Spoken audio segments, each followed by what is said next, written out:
Greetings and welcome to another video. This time I'm doing something a bit different because between this video coming out and now I managed to hit somehow over 100 subscribers, which isn't bad for a channel just making videos for his mates originally and to give his son something to practice his video editing skills on. So here we are. And as such, I had loads and loads of suggestions on the last video about some of the driving games that I missed. And I thought, seeing as it was, a 100 subscriber video, I'd go through the comments on the last video and the comments on the posts I put on Facebook and just pick some games that you lot told me about. Not all of them that I've played before, so I've had a few goes of them. One in particular I'm particularly bad at because that one needs some practice. But we'll see that as we go through the list. So I've gone for another 10. I would say that the 10 most popular out of the names that people gave me for games. So starting off here, this was mentioned by Ox, Ian Metcalf, Robert Mitchell and Fabio Jonathan Livingston. This is Speed King and this is the Mastertronic re-release from 1986. Now this game doesn't look very good, I'll be honest. Doesn't sound overly good, but it does play well. I've got to give it that. It plays really well. It also helps if you change gear.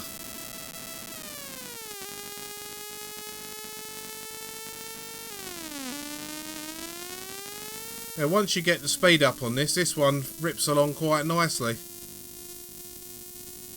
Now as most retro gamers know anyway, looks on everything, and even though this looks a bit clunky, it actually plays really well. Yeah, less said about that bit the better.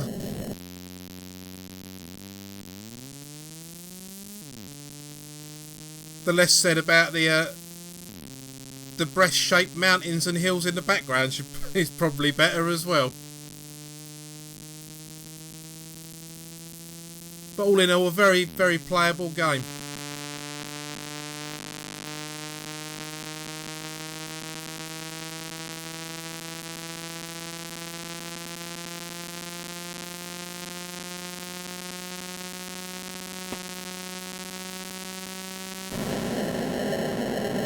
It definitely goes along at a fair old lick once it gets going.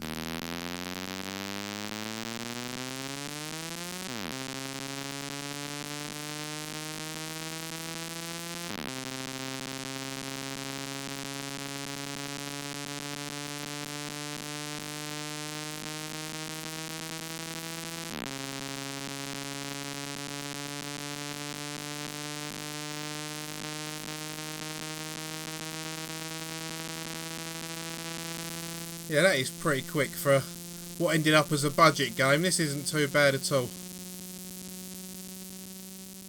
Up next, mentioned by Meth Production and Ian Metcalf, is Continental Circus that come out in 1989 from Virgin Mastertronic. I find this to be another game where looks on everything because the cars are a bit chunky, as you'll see.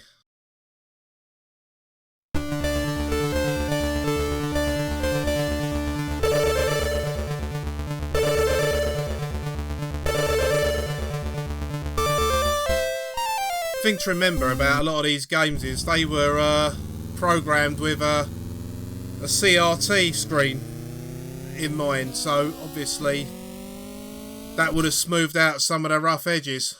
These games weren't designed to be played in HD. But another very playable game.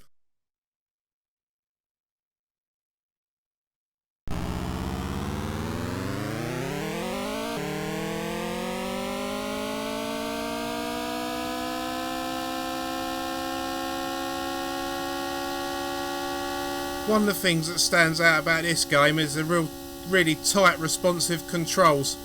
Unlike a game like Wek Le Mans where it's like you're trying to drive a bobsleigh around a racetrack. Although I'm not giving a really good example there. This one controls really well.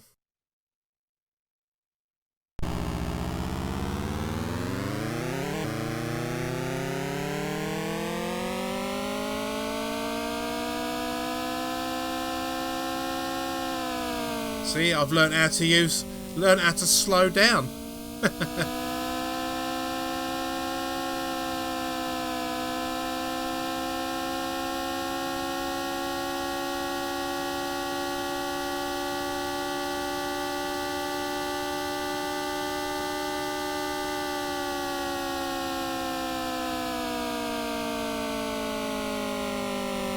Well, that was jammy.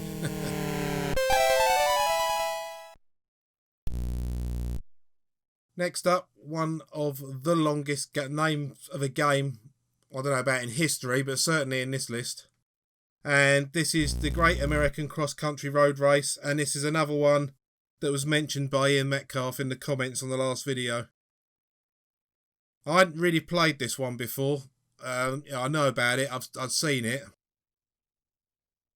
I found in this, getting used to the, we'll call it a manual gearbox, was difficult to get used to, because it's a case of you press the fire button down, then you let off the fire button, push either up or down on the stick, and then press the button again.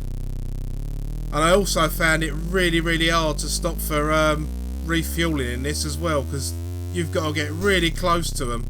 And you'll see in this video a couple of times at least I tried to stop to fuel up, and I just accelerated slightly to get in line, and once it was off the screen, that was it. And as I found out when playing this game, fuel plays a big part in it later on, especially between level 1 and level 2.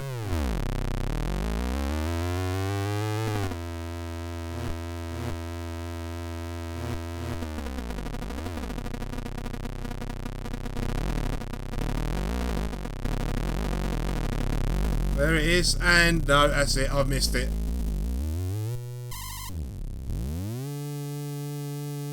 So it's definitely a game that needs a bit of practice to hone your skills.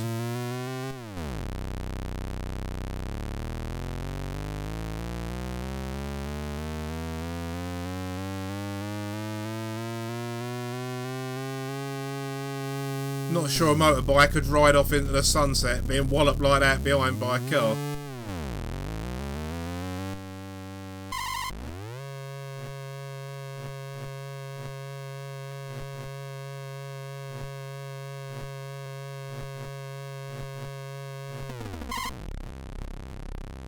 I think that is the only time I managed to refuel the car while I was playing this game.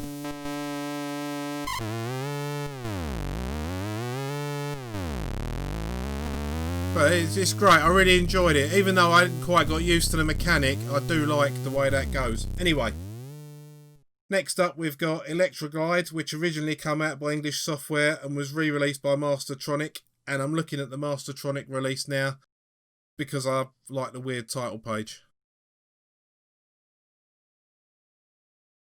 This is a really smooth game. I often found a lot of the games that come out on the Atari 8-bit line transferred really well over to the Commodore 64 and were quite smooth. This one also has quite a good David Whittaker tune to it as well.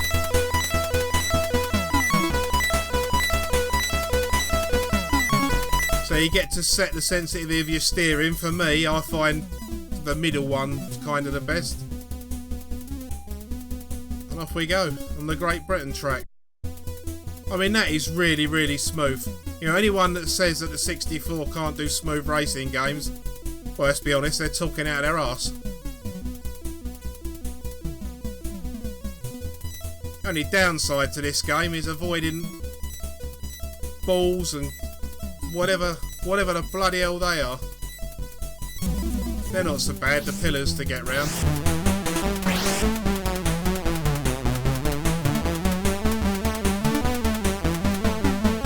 But this is one of the few on this list that I did actually play back in the day.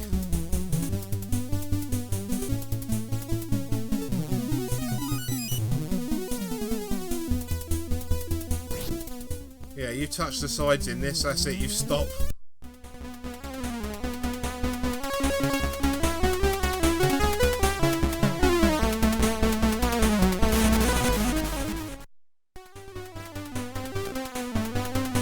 That does become annoying after a while. But saying that, it's still a fun game to play. Definitely worthy of being on a list of great driving games.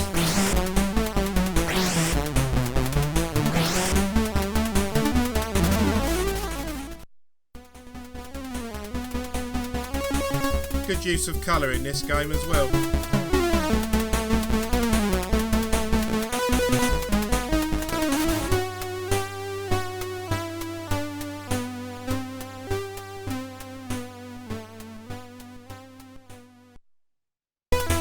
And this game was recommended to me by David Sturgeon. I think that was on Facebook.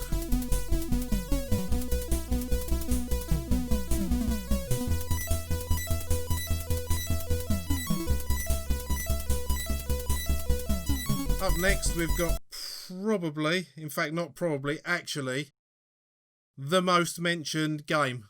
Now I never played this on the Commodore 64 when it came out because I had the Amiga version, which looked lovely until it tried moving, and then it was just awful. It was so slow.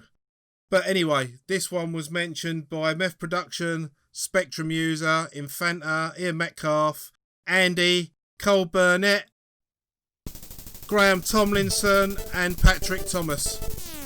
And after playing the Amiga version, I know the arcade version, but after playing the Amiga version, I was suitably surprised at this. And it's just Chris Butler working his magic again on, rather than trying to do a direct conversion on something that he's just not capable on, actually making the game the system's own. And this is superb. I was really surprised about how good this was. So, good nomination, chaps.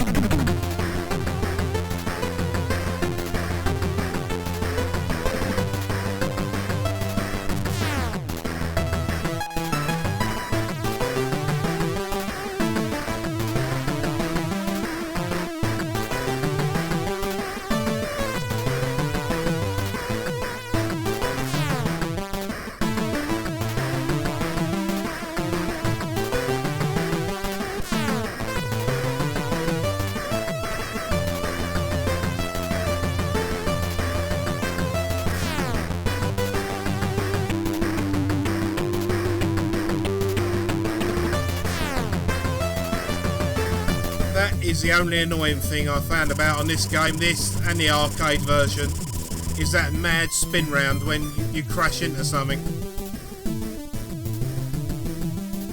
But it doesn't completely ruin the game. Anyway, a bit of the next level.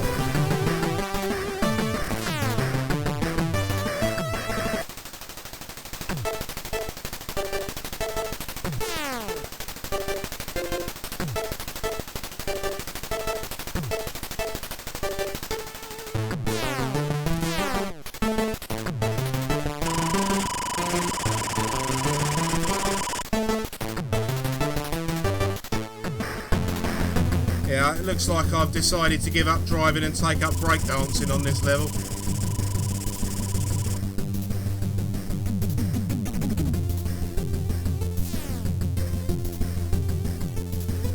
Now, Chase HQ. No, I'm only joking. I'm not really putting Chase HQ in here to talk about it, because to be fair to it, I mean, look at it, what a load of dog shit. But Chase HQ 2, Special Criminal Investigation, as mentioned by Meth Production, Ian Metcalf, Cole Burnett and Al Smith. This is much better. If only this lot had done the first one.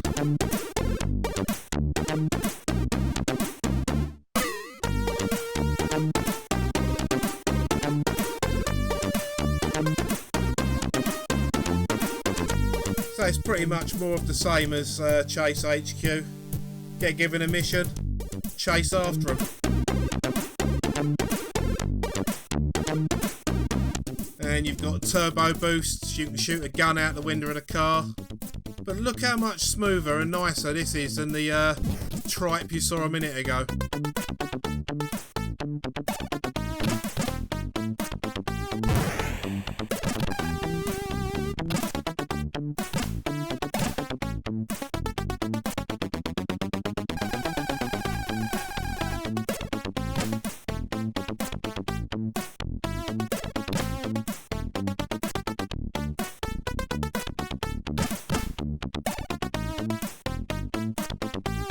This is certainly a lot more fun to play than the other one.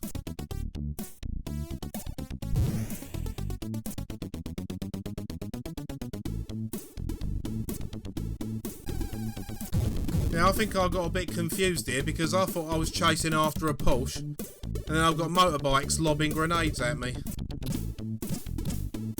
So we'll just continue for a bit further. But again, this is another game I wasn't aware of, so thanks guys for bringing it to my attention. It's one I definitely will have a go of more in the future. It's ripe for a game on the Mini.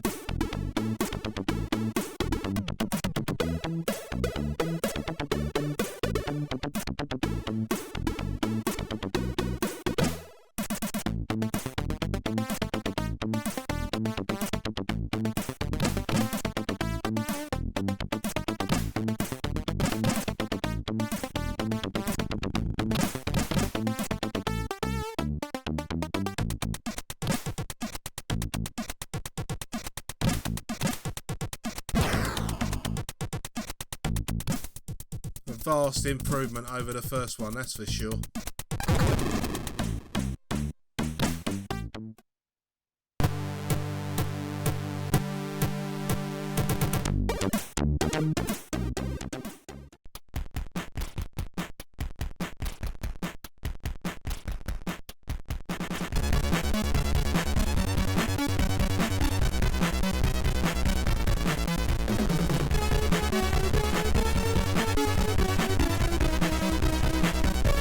Right, now this game is something a bit different to all the others. This isn't a straight up horizon chase racing game, and this one was brought to my attention by Robert Baker, and this is more of a well, it's a simulation. If anything, this reminds me of Formula 1 Grand Prix by Microprose on the Amiga, and it's really impressive for a Commodore 64 game. I mean, as you'll see when I get into the game proper. It's got lots of nice touches. I mean, Accolade that did this game, they did the Test Drive series, which I thought about putting in this list, but when I actually played through a few games, this one really stood out. But this is a game that's going to require a lot of practice, because as you can see from my driving in this, I was all over the shop because it's a simulation. So, definitely needs a lot of practice. But it's so polished. Such a good game. I mean, the 64 there's slinging around this track, as well as an A500 on Microprose Formula 1 Grand Prix. And that really surprised me, and that's why I put it in this list. So it's almost a horizon chase racing game.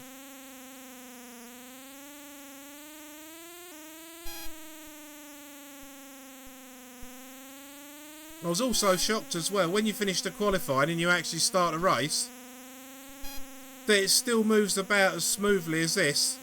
I mean, alright, by today's standards that's not a high frame rate, but by 1989 standards that is not bad at all. But I was surprised that it didn't slow down at all when the other cars were on the track, as you will see.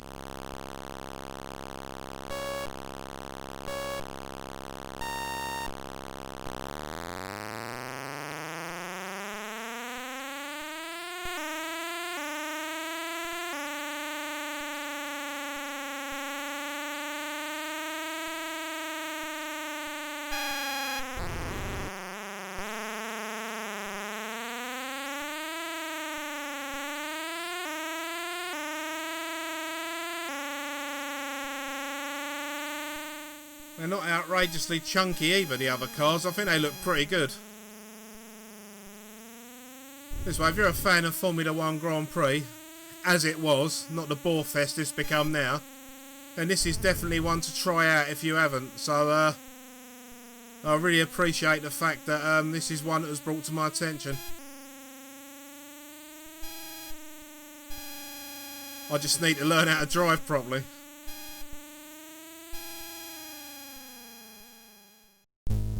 Now this is another one that I hadn't seen before, Super Trucks by Elite, another game from 1989, and this one was mentioned by Ian Metcalf and Al Smith.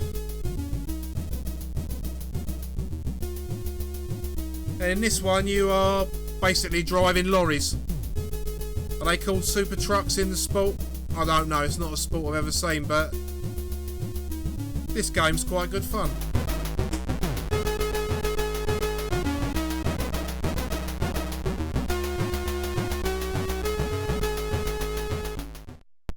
A little bit chunky, but I think it works just fine. Certainly moves along nice. They've got quite a decent road routine going on there. So it looks like it's all going one way, whereas sometimes when they use stripes like that, it looks like they're flicking backwards and forwards, but this doesn't suffer from that.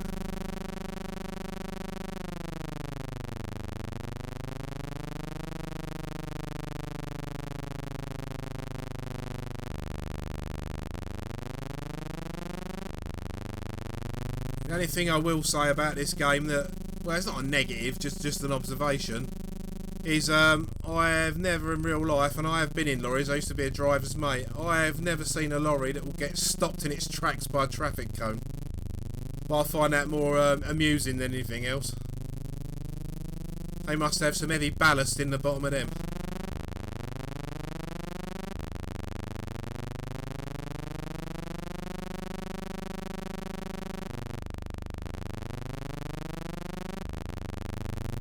But it's another really fun driving game.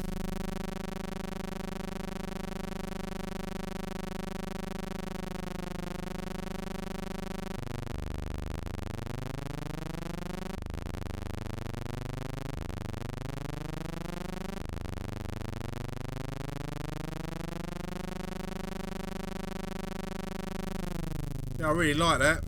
Pretty good music by Jason Brook as well, so definitely one of Elite's better late games.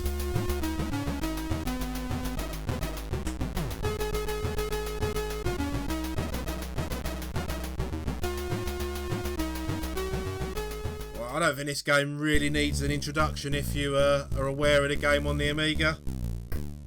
This one was mentioned again by Ian Metcalf and by Mike Spall. I've seen this, I've never played it myself. I saw it on a MainMeister live stream, and I wouldn't have thought really it had been possible to do it this well on the Humble 64, but it is. One thing that I did like about this is you can change it to automatic, and also the alternative control means you can use the fire button as the accelerator instead of pushing forward, and that makes such a difference on a driving game if you can actually use the button to accelerate. We start off in Italy.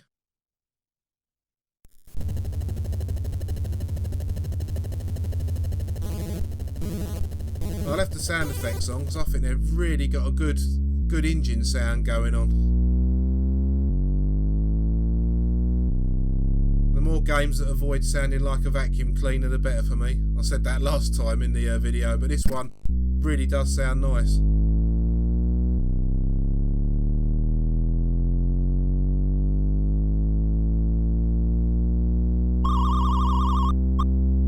Even the tyre squeal's not annoying in this.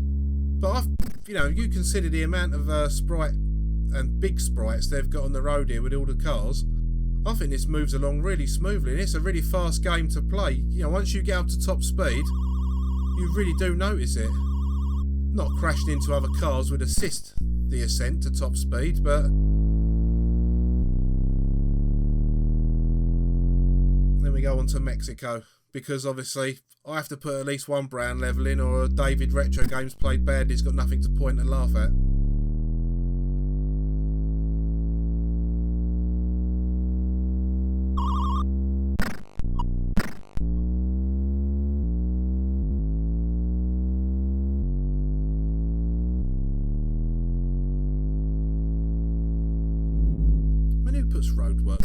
Italy track. Then we're off to Iceland. Obviously there's more levels than what I'm going to show here. But this one really seems to shoot along. Now I do use Vice to record the footage for these videos because it's just easier than trying to connect up my 64. But you know, it's just running a standard C64. There's no trickery. It is that smooth and that fast, which I was quite surprised about. 1, 2, 3. Hit it. Outrun.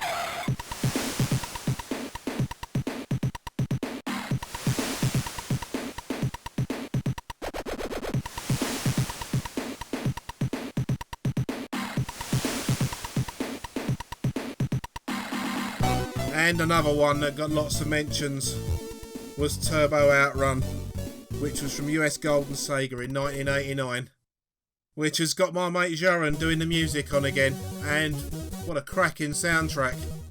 Now I'd never played this before, obviously I know the music really well, but I'd never ever played it.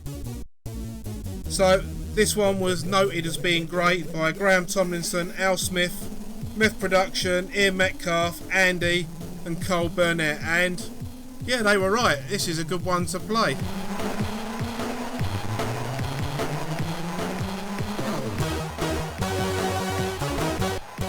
I can't remember which one of them said it in the comments, but it was noted that this was probably the best of the 3 Outrun games.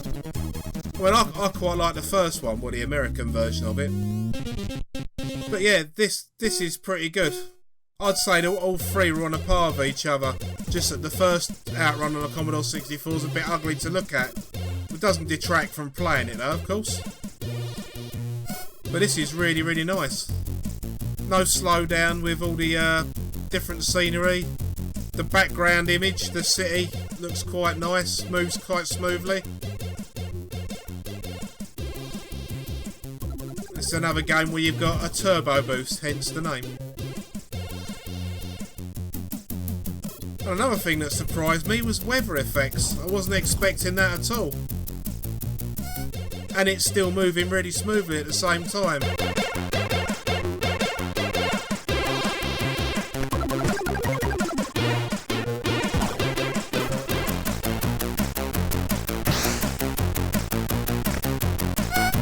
Really varied colours on that in the levels on this.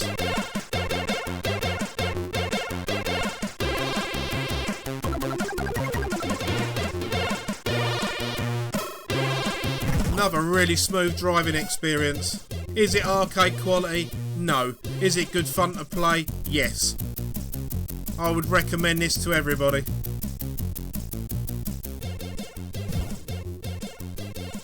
There's a little bit of a learning curve with getting past the police cars and that, but it's great. If nothing else, load it up and listen to Jaron's music.